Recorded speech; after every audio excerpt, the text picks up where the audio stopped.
Is this the dagger?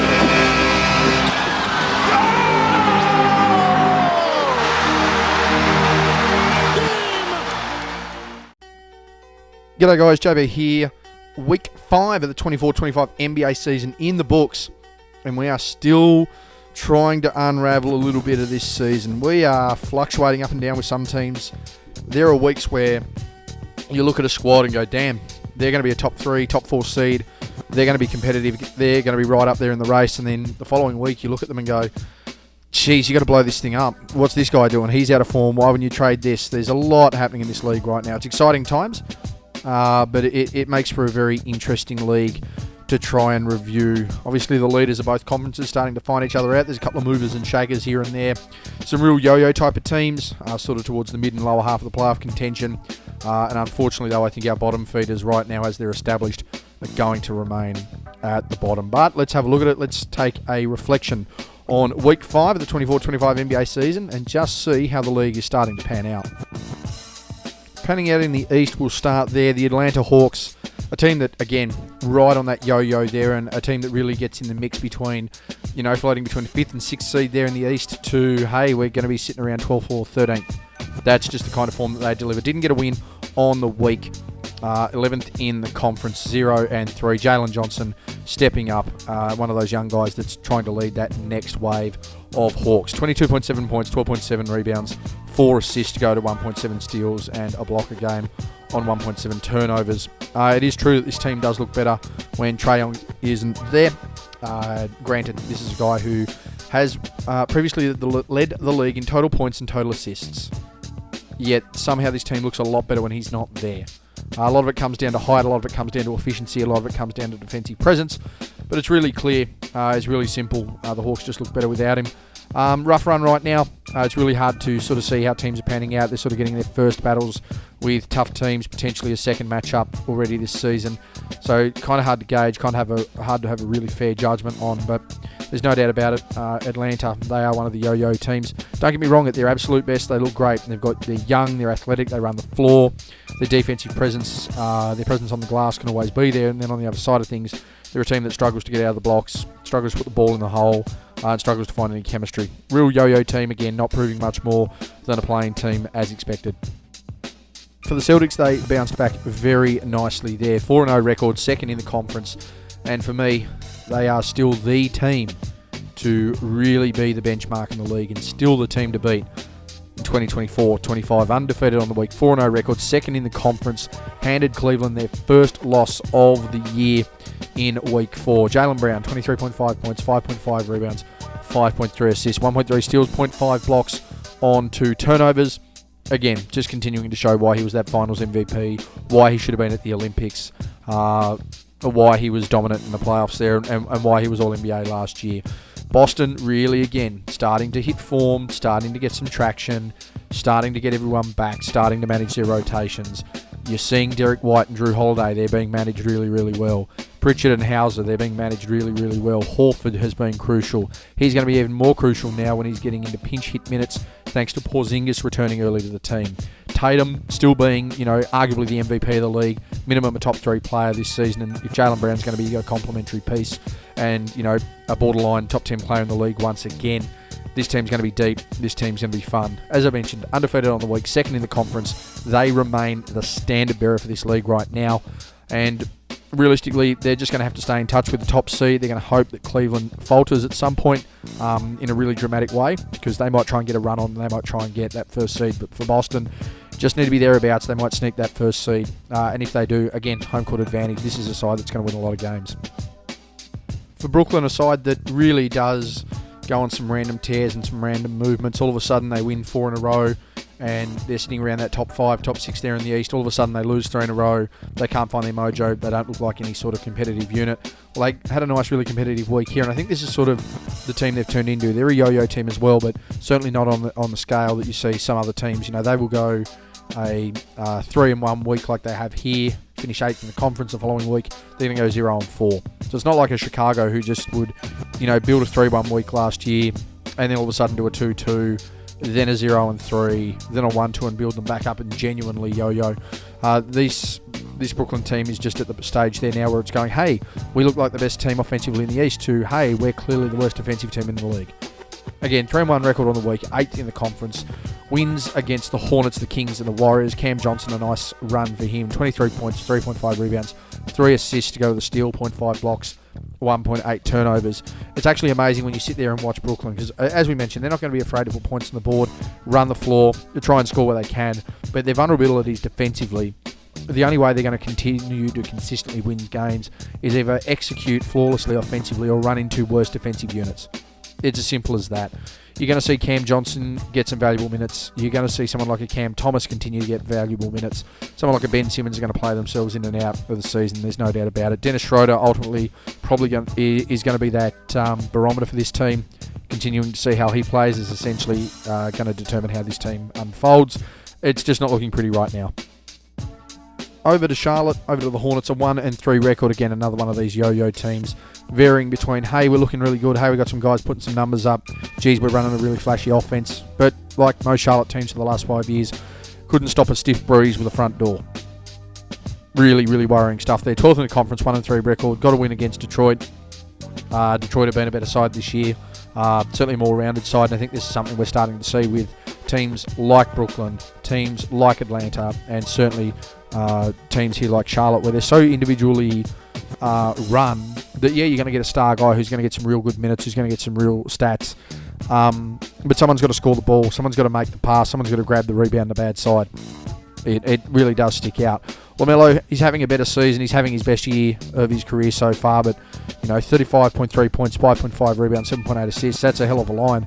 But if it's not getting you wins and it's not getting you anywhere, and it's just boosting your trade profit, I mean, what does that mean for everyone else? 1 steal, 0.3 blocks on 4.3 turnovers. Yeah, I don't know. Really not much overall that I rate highly about this Charlotte team right now. Still a bit of work to do. For some reason, they've got LaMelo Ball right up there in MVP conversations. Great numbers, great contributions, sure, but it's not going to win you games. I don't see the value in someone just putting numbers up on a losing side. Plenty of people have done that over the years and been lauded praise. So from a cultural standpoint, yeah, it might be okay, but overall, I just don't see how that's going to have a positive impact for this team. And outside of an individual contract, it really doesn't mean too much. To the Bulls, 1-2 record on the week, 10th in the conference. Got a win over Atlanta, but my thoughts on Atlanta and how they sit at this stage. Zach LaVine, best player for the team, 27.3, 3.7 and 3.3 to go with 0.7 steals on 3.7 turnovers. And all of a sudden the conversations around the Bulls have started once again. This time it's concerning everybody that's not named Kobe White and Josh Giddey.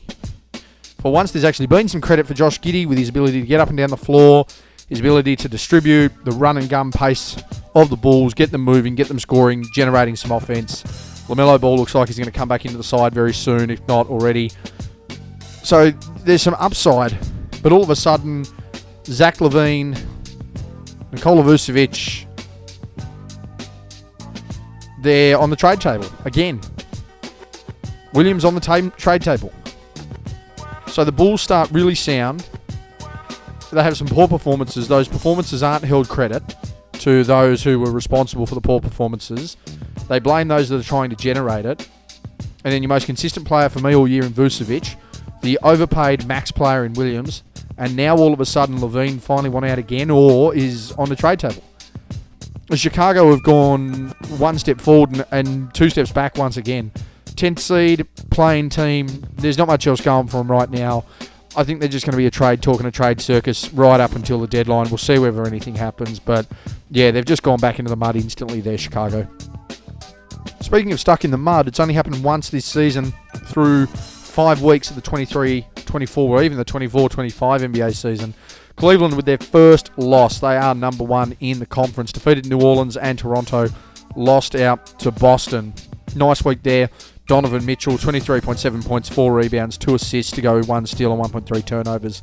Been a top 5, top 10 player in the league. Once again, Donovan Mitchell, a guy who can score the basketball, proven to be a leader of a team. It does make me wonder exactly what went on there in Utah for a guy that has clearly been this talented, has been the best player out of his draft class. shouldn't have been Rookie of the Year. I don't care what anyone says. Ben Simmons should have been the Rookie of the Year that year, but he's clearly proved to be the better player. Clearly proven to be the better playoff performer as well. That goes without saying. Cleveland lose that one game. They lose it to Boston, and I think it's a pivotal moment. And it's a moment that I think everyone really needs to sort of look at and go, right, what's Cleveland's motivation right now? Do the Cavaliers now want to be a team that wants to try and just run as many games up as they can, get as many wins as they can, burn the candle at both ends, knowing that could very well cost them if they're not playing well at the end of the season, a la Houston, a la Golden State, and those runs where they had significant wins? Or do they do enough to get out in the lead, knowing no one can catch them, they maintain the first, and they run a few plays, try and draw some structure and do some active scouting? I don't know exactly how they're going to try and play it. It's going to be very interesting. But that game against Boston's telling, because right there is Boston just reminding the rest of the basketball world, you've still got to go through us. This is what it's going to take, and this is what we're going to bring to the table to combat what you're doing. Massive game for Cleveland. I could be season-defining, even being this early in the season. To Detroit, an exciting, slightly inspiring story for them so far. Unexpected would be the number one word. 1-2 record. They're 9th in the conference. This is a team that looked like, and at times was, the absolute worst team that's ever stepped foot on an NBA floor ever last year, and that includes teams like Tri-City, who haven't been in the league for nearly 75 years. That's the level of ineptitude and incompetence that they displayed last year. But they've turned that around really, really quickly. Got the win over Toronto again, one of the worst teams in the league. I don't see them bouncing far back. But Jaden Ivey's just continued to be, a revelation, a guy who's coming along as well. 18.3 points, 5.3 rebounds, 5 assists, 1.7 steals, 0.3 blocks, and 2.7 turnovers. The ultimate thing right now for Detroit, I think it's something that teams need to pay attention to.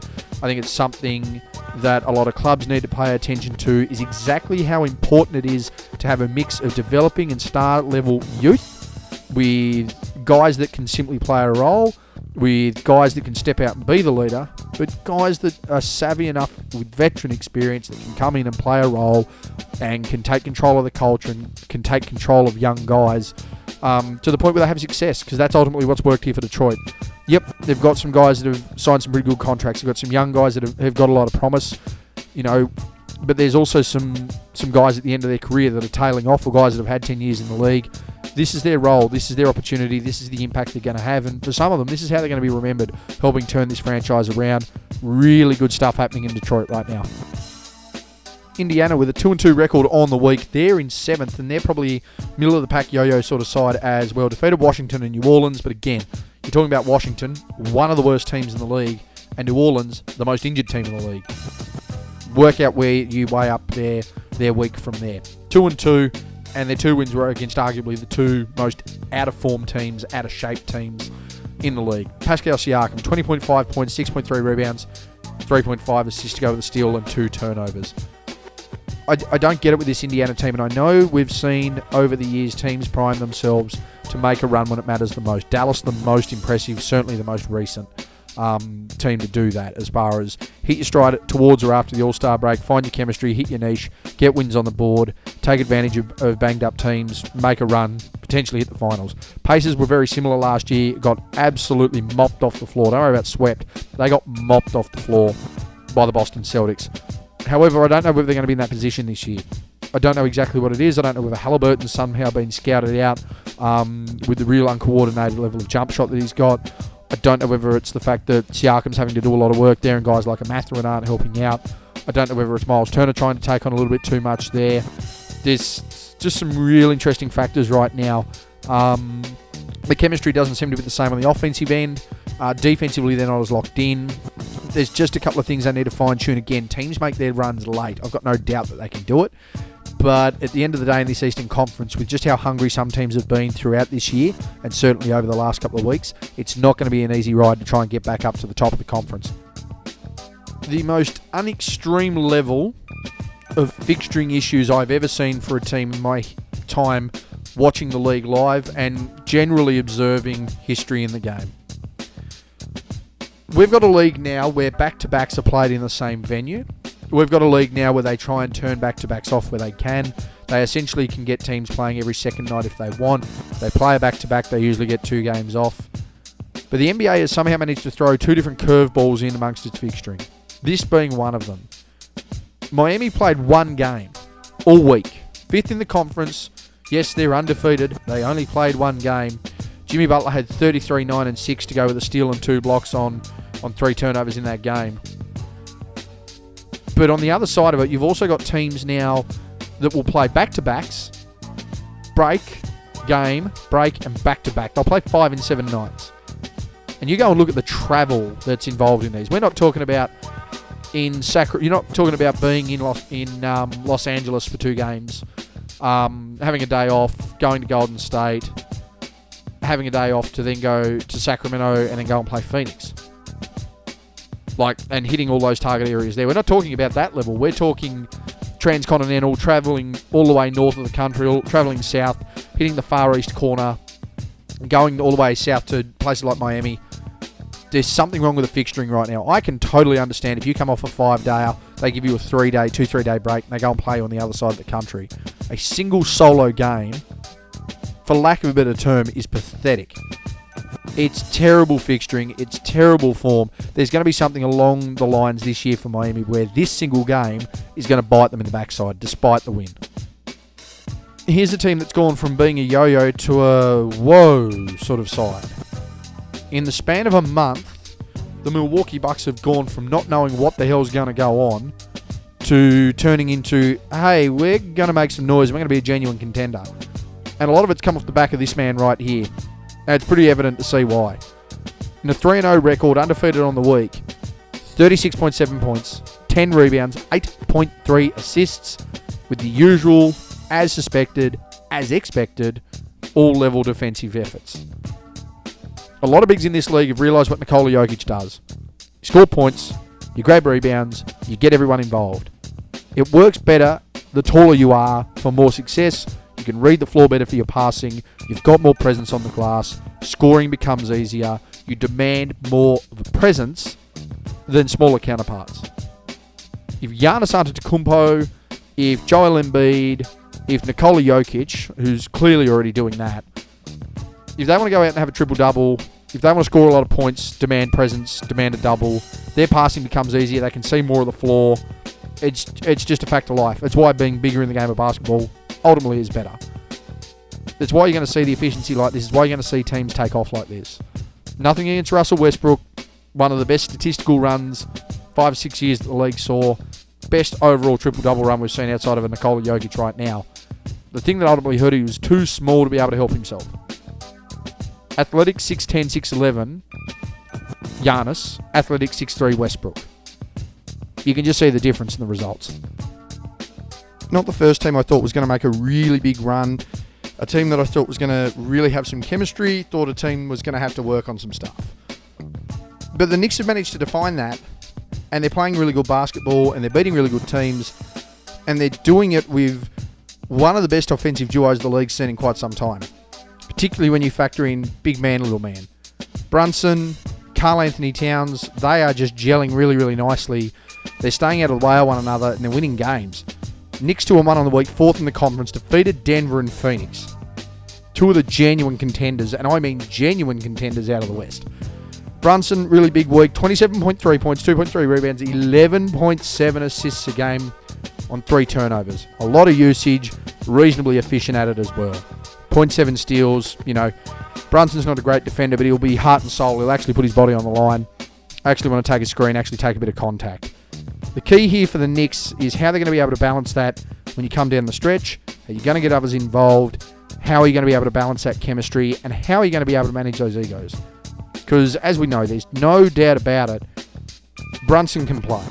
There's no doubt about it. Karl Anthony Towns has shown he can play. He's had some really good games this year for New York. I think he's been one of the 10 best players in the NBA this year, Karl Anthony Towns. I've got no issues with that.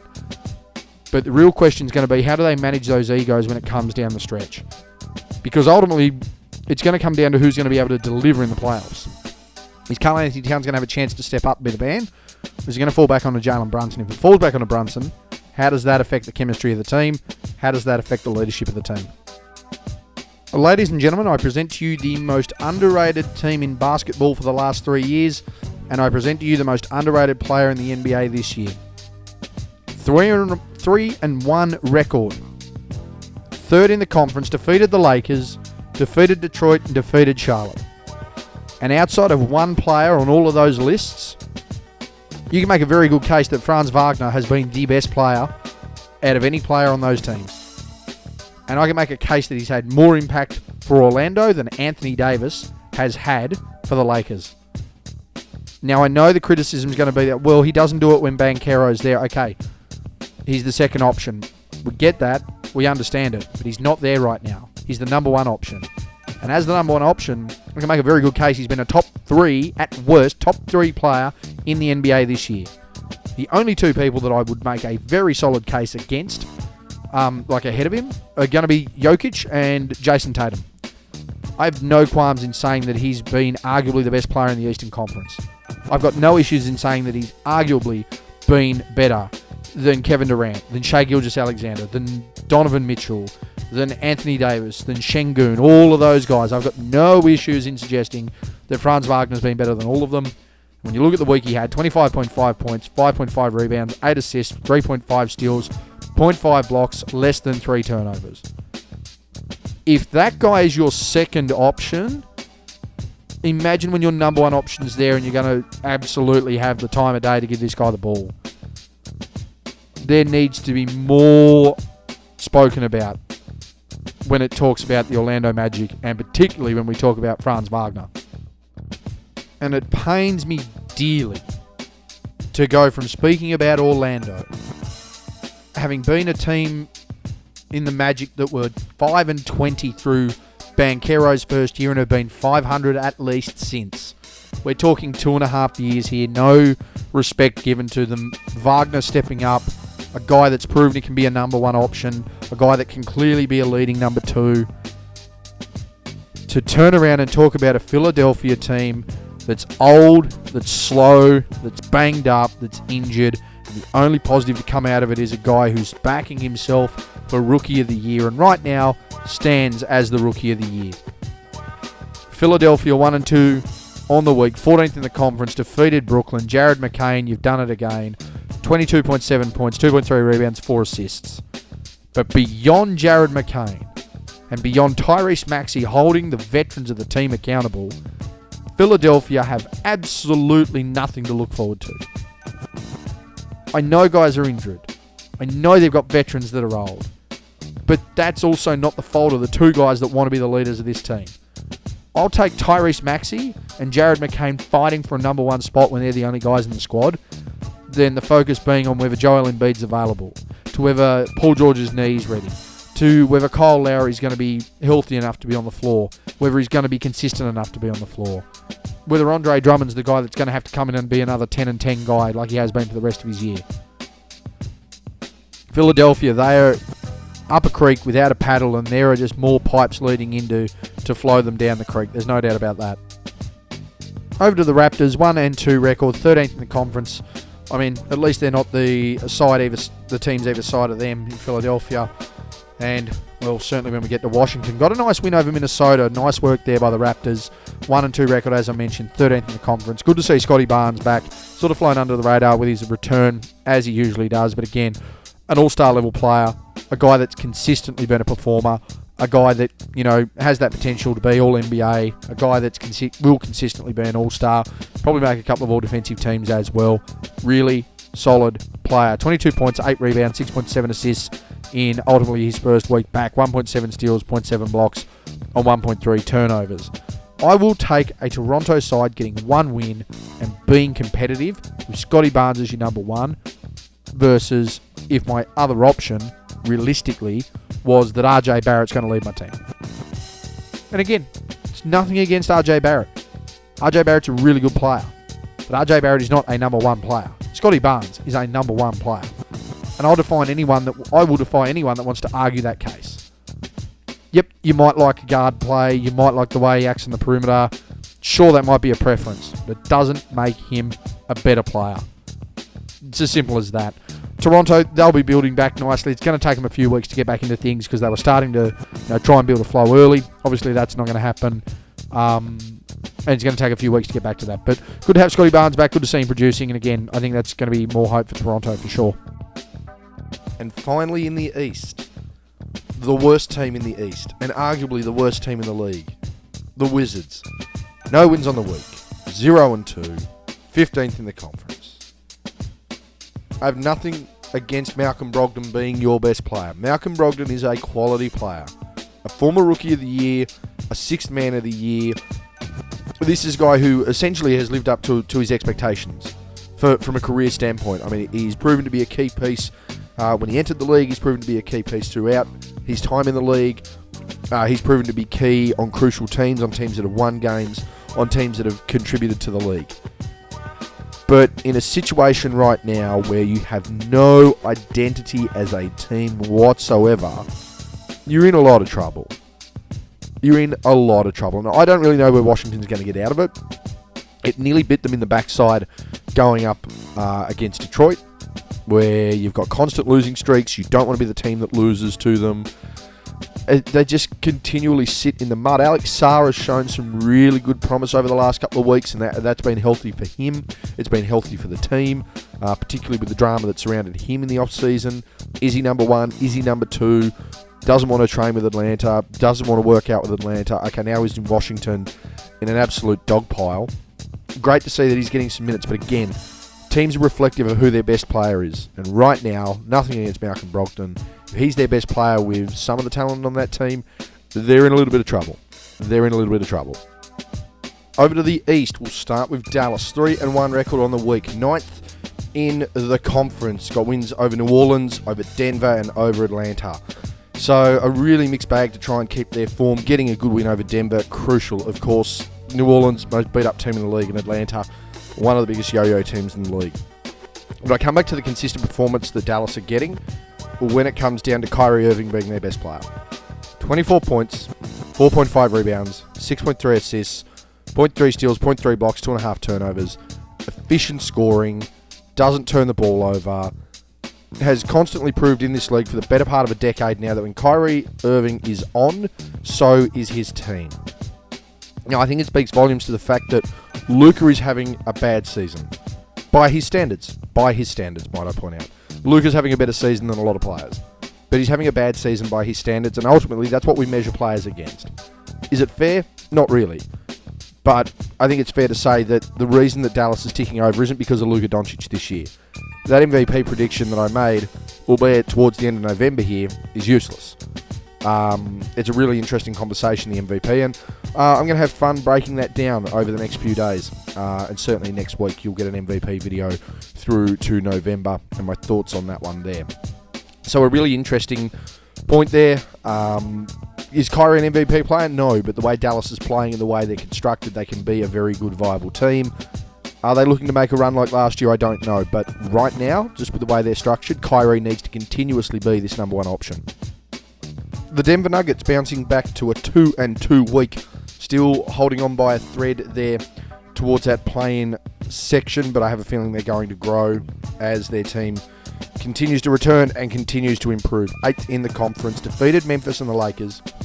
Certainly not bad wins. There's no doubt about it. Memphis proving to be, a valuable commodity out there in the West. The Lakers playing better, or so it seems, than they were last year. Michael Porter Jr. with a really nice week. 20.8 points, 9.3 rebounds, 3 assists, 0.5 steals and 0.3 blocks on 1.3 turnovers. So he's having an impact. He's trying to do his best. The issue that we've got right now that's coming out of that Denver camp is the voiceless. Not the voices, the voiceless. So it's been spilled there that, the most boisterous and out there and verbal person in their locker room as a leader right now is Russell Westbrook. And he's got every right to be. 9-time All-Star, 9-time All-NBA, former league MVP. He's got the credentials. He's allowed to go on. He can be boisterous. But the issue is that he's not necessarily part of this core that's built this group. And the talk is that Jokic and that Murray need to be more verbal. They need to be encouraging. There are different styles of leadership. I think that's credited in the modern world. Do you necessarily need to be the loudest person in the locker room? No. But you need to be an effective communicator. And while talking and being a voice is one thing. Being an effective leader and communicator is another. Maybe it's speaking volumes right now that that's what this Denver team needs to be able to get back up the seedings. For Golden State, they're just slowly cruising through the West, and pretty unassumingly as well, considering they haven't necessarily been the healthiest or certainly haven't been the most consistent. A guy that has been consistent, though, certainly for this week, has been Andrew Wiggins. 2-2 record for the Dubs. They are second in the conference. That is certainly not where any of us predicted them to be. Again, though, look at their results. Wouldn't say Atlanta's a really, really tough team, and certainly not a contender in the East. And New Orleans, if I have to mention it any further, they're going to call an ambulance because someone else is going to get injured. They're banged up. Andrew Wiggins, 23.8 points, 5 rebounds, 3 assists on the week. Massive impact week for him. 0.5 steals, 0.8 blocks, less than a turnover. This is what's been crucial for Golden State throughout this year. It started with Buddy Hield, and over the last few weeks it has been Andrew Wiggins. This has been his standout performance. They're not just going to have to sit there and rely on Steph Curry, which is great because Steph's been injured, Steph's been out, hasn't been consistent in his appearances so far this year. There's no doubt about that. But what is guaranteed is that they've got guys stepping up. They've got guys stepping out. They've got guys making appearances. This is exactly what this team needs. It's exactly what this team didn't have last year through all the frustrations, through all the boil over that the team had, whether that was through players that are now not there, through guys that are there who had residual carrying from previous seasons. It's really tough to tell. I don't know exactly what the issue has been with Golden State. I don't know that anybody knows what the issues have been with Golden State, but it's clear now they're starting to fix them. And if they're going to start to fix them, they're certainly going to start to be contenders once again. Over to Houston, and this is definitely a surprise packet team, and I love my Rockets. 2-1 record on the week, third in the conference. Now, again, Indiana have been a yo-yo team. Portland have had moments of brilliance where you go, wow, the misfits are fitting in, and then they look like they've got a hand with 6 fingers and only 5 spots on the glove. Not sure what's going on there. Şengün, he's having a really good breakout season. In fact, he's probably going to be in line for most improved. Not that he didn't deserve it last year, didn't play enough games. And he certainly has to be in contention with just how well he's playing and how well he's leading this squad. 22.3 points, 8.3 rebounds, 3.3 assists, I should say, on 1.3 steals. Houston just keep finding guys. They just keep finding someone to score, someone to get rebounds, someone to play defense, someone to facilitate. If it's not one guy's night, it's another guy's job. If it's not a starter, it's someone off the bench. They've been able to cultivate something really, really strong in 2 seasons there through M.A. Udoka, and it's something that I think a lot of people didn't expect. There are a lot of people who wanted to walk out immediately when M.A. Udoka joined the team, and it couldn't have been the best. It couldn't have been any better for the team. They recognised they didn't want to be with the coach. They recognised they didn't want to be part of the system. They didn't want to be part of the culture. Whether they respected him for previous indiscretions, I don't know. But the fact that the clear-out happened, that the young guys they needed stayed, the veterans they needed came in, and you're able to develop a system and develop some consistency, it's paying off pretty quick term. I'd almost equate what the Rockets are doing similar to what Orlando's doing. Very, very similar indeed. To the Clippers, 3-1 record, and on top of that, they're 6th in the conference. They're not even in playing contention. They're in the playoffs. Big ups to them so far this season. Interesting week. Probably the most scaled week I've seen of a team for some time. They defeat Orlando, a genuine top 3 seed in the East, a genuine contender with a really nice lead player. They defeat Sacramento, who can go from looking like the most on-court, on-ball, focused offensive team in the league to not being able to play a lick of defense, to Philadelphia, who right now, when you look at what their roster's constructed as versus, who they're facing, are arguably the worst team in the league. So, a real sliding scale for performance here for the Clippers. Zubac's really good week. 16.5 points, 12.3 rebounds, 3 assists, 0.3 steals, 0.8 blocks on 2.8 turnovers. Again, it's indicative of where your team is depending on its leader. Zubac is playing really, really well. Norman Powell's playing really, really well. Do I necessarily think that means that the Clippers are in the absolute best position they can be? Not necessarily. Are they proving me wrong? Yeah, I think they're proving a lot of people wrong. Someone like a James Harden's really stepping up as well. But I just don't know. There has to be something that has to click for this Clippers team. Either they're going to take off again, or they're going to come back down to earth. There's going to be no middle ground about it. I don't see them being a huge contender in the West, obviously. I don't see them as a second round team either. I mean, if they're going to make the playoffs, fitting. But I just don't know. Something's got to click with this team. They're either going to shoot up or shoot out, and who knows where that's going to be. Over to the other team in Los Angeles, and we go to the Lakers. And it's been a really strange year for the Lakers. They started out with the ball on fire, like bull at a gate, house on fire, dominating the game, looking like they're going to be a consistent top 3 team, looking like a team that can be a genuine contender. Anthony Davis looking like the best player in basketball, which he's still doing at times. But then all of a sudden they go on a slump. They're losing to teams that most would have picked them over. They're losing to guys who realistically shouldn't be in the same category as a LeBron James or an Anthony Davis in 2024, but here we are. And they're certainly competing with them, if not outplaying them. 1-2 record, 4th in the conference. They defeated Utah, but Utah's the worst team in the West. Davis with a considerable week, 26.3 points, 11 rebounds, 3.7 assists, 1.7 steals, 1.7 blocks, low on turnovers. But again, it comes down to the fact that the Lakers are very limited at best with the options that they have outside of Anthony Davis and, to an extent, LeBron James. They try to find points for D'Angelo Russell, which they should. D'Angelo has been a previous All-Star, but he's also been inconsistent. Austin Reeves can score, can shoot the basketball, but can't really go to work by himself. And he has his moments, but he can't really do things by himself. Hashimura, very similar. You've got to run a play for him. He is quite capable when you get the ball in his hands. Right now, that's not happening. They've gone back to that old stagnant Lakers offense. They're 4th in the conference right now. I'd be very interested by the end of December exactly where they sit. Over to Memphis, and there probably isn't a team that's flying under the radar more for me this season, despite their good performance. I don't think there's a team that flies under the radar more than exactly what Memphis have been doing. A 3-1 record here in the week. Again, you look at who they beat, and I think we need to really start focusing on that. It's exactly what I'm trying to do in this video. It's certainly what I'll be doing moving forward. Philadelphia, the worst team arguably in the league. Portland, group of misfits. Chicago, back into trade talks with key pieces. But they're still 5th, and they're still winning games. Jaren Jackson Jr., a bounce-back season for him. Not necessarily getting on the boards, and I think he would be able to improve that, but it shows exactly what guys like Steven Adams were able to do to this team, and certainly what they're trying to get a Zach Edey and alike to do as well. So Jaren Jackson Jr., 22 points, 5.5 rebounds, 1.8 assists, and he's back to that all-defensive level of play. 3 blocks, 1 steal, 3.5 turnovers. He's becoming their primary ball user. He's becoming a primary option when Ja Morant's not there. But they are just starting to find their feet. They're grinding away at teams. They don't necessarily have an X factor. I do agree with this. I saw this on Twitter, on X. They don't have that X factor right now where you go, that guy's going to win them a game. That guy's going to win them a playoff series. That guy's going to get them in contendership. Ja Morant can be that player, but Ja has taken up a different role this year to the benefit of the team. Don't get me wrong, if they need Ja to go and get 30, he can go and get 30. But they've got a couple of pieces around them. They're able to mould into a team. If they can get that team ethos in, becomes a different ballgame. But right now, they're a team that needs an X factor. They need someone to step up or step out. It's a question of who that's going to be.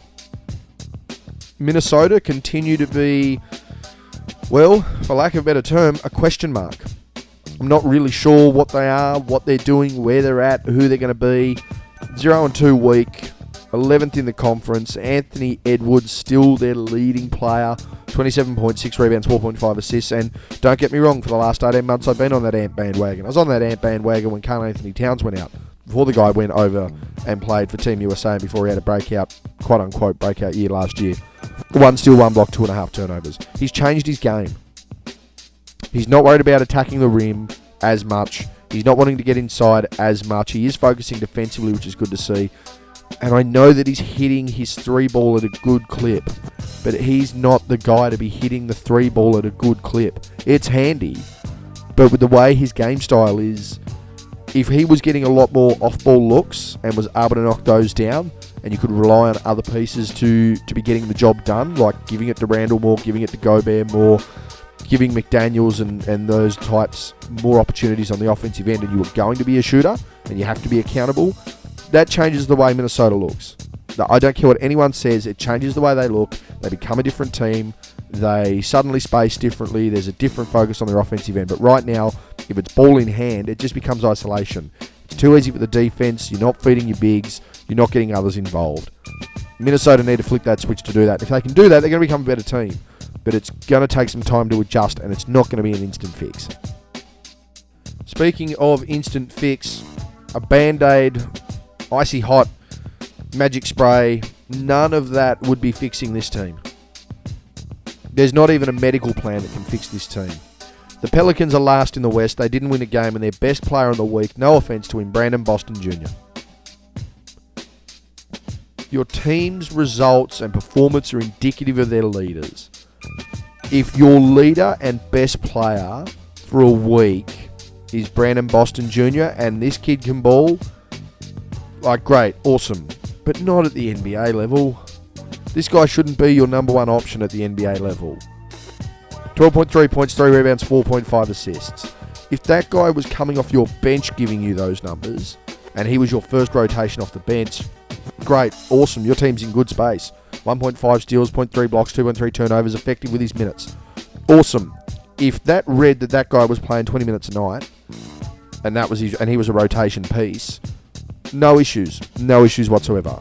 But we're talking about a guy on this week who was a key, crucial piece.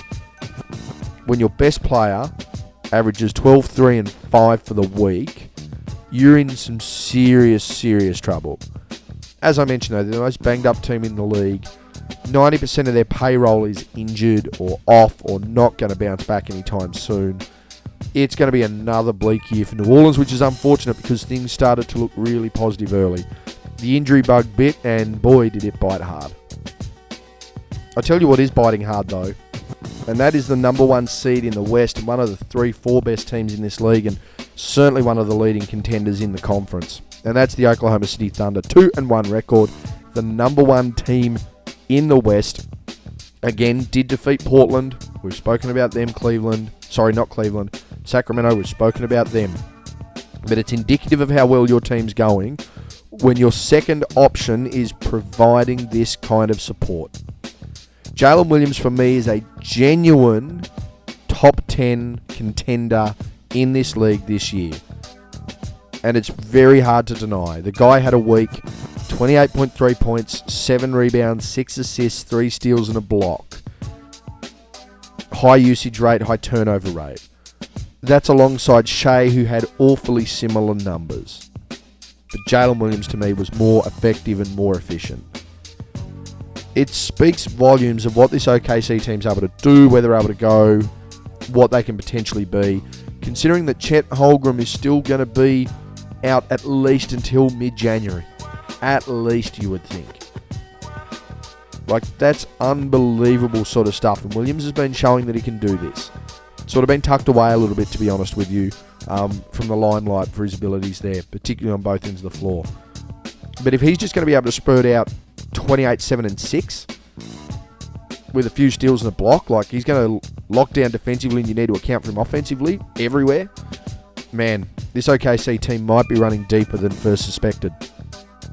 And much like Miami in the East, we've got one game played in the West for the Phoenix Suns. 0-1. They didn't even win it. Best player in the game, Devin Booker, 33 points, 3 rebounds, 5 assists. 7th in the conference, but a team that's fluctuating right now based on who's in and out of the team. It's understandable. But again, I just harp back on this point that I made in the Miami section of this video. You've got teams that are playing 5 games in 7 nights, that are travelling up and down and around the country. This isn't as if they've just been a back-to-back-to-back run of games. We're giving you 3 or 4 off. We're going to give you 1. We'll give you another 2, 3 off, and then we'll play you again. Oh, and you're going to play that game on the opposite side. So you'll get a bit of time at home. You'll go away. You'll play. You'll come home. You'll get, a bit of a run. What is the point of a team playing 1 game in a week in the NBA? I understand in the NBL here in Australia, where you're playing essentially Thursday, Friday, Saturday, maybe Sunday afternoon, where there's 8, 9 teams in the league, 10 teams in the league. But in a league with 30 players, with 82 games played in every season by every team. I was going to say every player, that'd be a lie. You give them 1 game. And at some point you're going to have to load up the back end of their schedule to deal with this. Terrible fixturing, terrible management. Someone at the league needs to be accountable for that. I'm all for players getting rest, but one game a week? That's ridiculous. For the Blazers, a 1-3 week. They're 13th in the conference. We know where they're sitting at.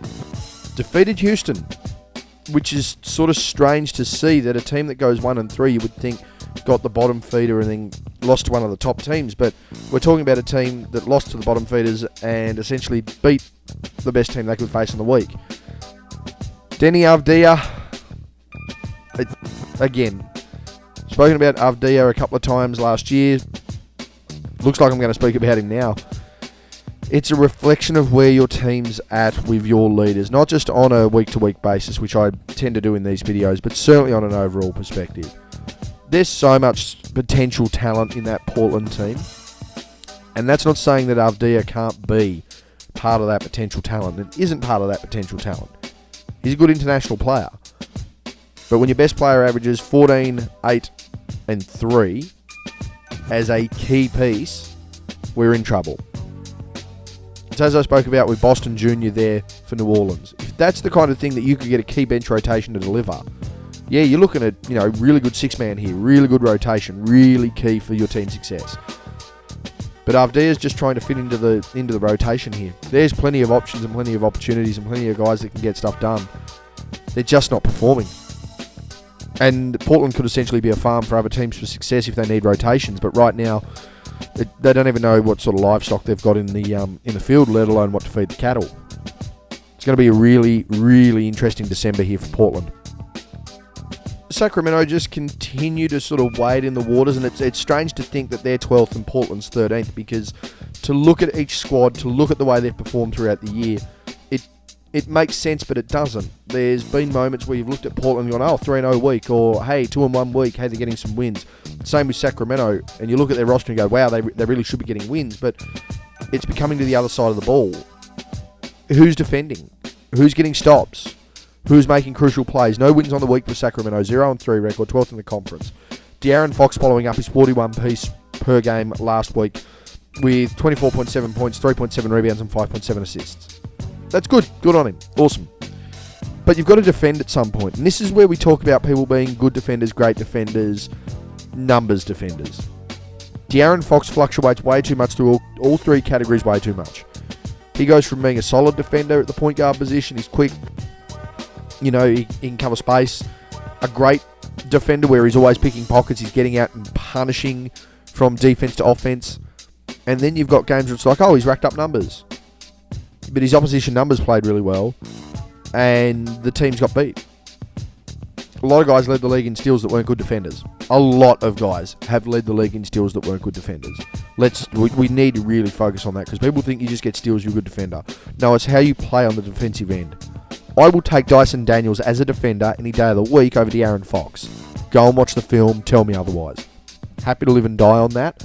It's the effort that you've got to put on the defensive end to make those numbers count. It's something that Sacramento need right now. For the Spurs, they are in touch. And I tell you what, there's a guy on that team that's very much in touch with the best players in the league this year. I think we all know who we're talking about. It's certainly not this man on screen, who for some reason was named Western Conference Player of the Week. Spurs go 3-0, 10th in the conference, undefeated on the week. And again, I've got nothing wrong with Harrison Barnes. He's a guy who was genuinely a third option, a top 3 option on a championship team. A guy who has played on successful teams. A guy who has been a key rotation on multiple teams. So I'm glad that he's getting his flowers. 22.3 points, 8.7 rebounds, 1.7 assists, low defensive numbers, didn't turn the ball over. Hugely effective if he's not turning the ball over. But Harrison Barnes has also shown that he's not necessarily the step-up guy in a big game at all times. Not always. And we talk about where the team is and where they sit. I know Wemby's been out. I know they've had some different rotations, and someone like a Castle's been stepping up as well. But how... It doesn't make any sense that Harrison Barnes has led, and I put that in huge inverted commas, quotation marks, underline it, bold it, italicise it, whatever you want to do. If Harrison Barnes is leading the team on a 3-0 record, it's not positive. It's like we need to look at the positive for him. Great, awesome, but it's not positive from a team perspective. And again, I'm just going to reiterate this all throughout the year. Understand where your team's at based on who your leader is. That makes a lot of sense for the Spurs. A lot of sense for the Spurs. Rounding out the league, rounding out the Western Conference, the Utah Jazz. 1-2 record. They've consistently been the worst team in the West all year. The only team that's worse than them right now is obviously the banged up Pelicans. But it speaks volumes that the absolute banged up Pelicans are still, mildly competitive. And certainly when you look at what their roster's stacking up to compared to the health there of the Jazz, it's a strange one, a hard one to mix up. 1-2 record, 14th in the conference, and they defeated New York, again another team that just doesn't seem to be able to get wins unless they play an okay to decent side. Strange one there. Lauri Markkanen, 28.7 points, 7 rebounds, 1.7 assists. He's taking a lot of time to warm up this year. A lot of time to warm up this year, which is fine, but you've just been paid max money. Now, if you don't want to be at the team, I understand it, I get it. You've signed it begrudgingly, hoping there's going to be a deal down the road. And there may very well be. Danny Ainge is pretty smooth like that. And this Jazz team doesn't look like it's constructed for instant success. There's no doubt about that. But I just wonder, I'm skeptical in a sense of exactly how this is going to unfold here for Utah, because they didn't make any big moves. They didn't, in or out. They've signed some contracts. They've got some guys they feel really positively about, but they're not getting anything done. And whether these guys are tanking their own stats to not get drafted, traded somewhere else, or you've got guys that are boosting their stats to get traded somewhere else, either way, it's not transferring to wins. And if you're not getting a result based on those numbers, there's going to be a lot of teams that aren't going to touch you. I feel that Utah's right in the middle there of all of that as to why there's been no movement with this squad. And that has been week 5 of the 2024-25 NBA season. As you can see, things are really starting to unfold, whether that's some interesting leaders of teams, whether that's some interesting performances of teams. It's going to be a strange end of November, there's no doubt about that. And I think it's going to be a strange December as well. I just wonder with some of these teams that we're seeing, starting to fluctuate a little bit, yo-yo, so to speak. Are they going to be able to get back on track? Are they going to be able to find some consistency? For other teams that we thought started out of the blocks really well, how are they going to be able to try and regain that momentum and that composure? For other teams that are just starting to build up, how long can they do that for? So really interesting to see. Let me know your thoughts on week 5 and certainly through the month of November for this year so far. Anyway, guys, that's been me. That's been my review for week 5 of the 2024-25 NBA season. I'm out.